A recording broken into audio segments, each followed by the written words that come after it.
வடைக்கு தேவையான பொருட்கள்: புழுங்கரிசி 2 கப், பச்சரிசி 1 கப், கடலைப்பருப்பு 1/2 கப், பாசிப்பருப்பு 1/2 கப், துவரம்பருப்பு 1/2 கப்.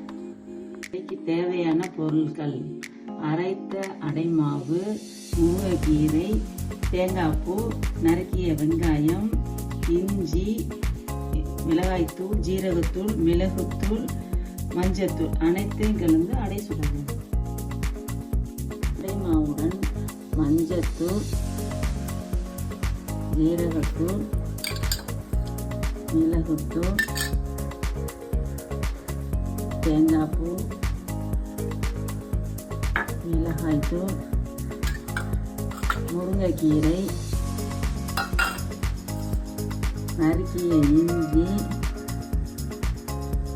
வெங்காயத்தை ஊற்றும் போது போடவும்.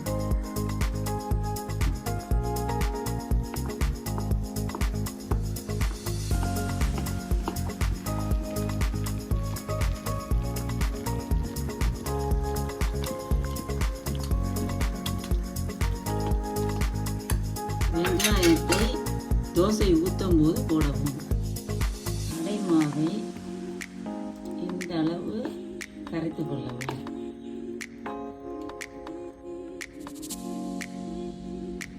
அடைமாவை கரைத்த பின்பு கல் காய்ந்த பிறகு அடைமாவை நெருப்பாக ஊற்றவும்.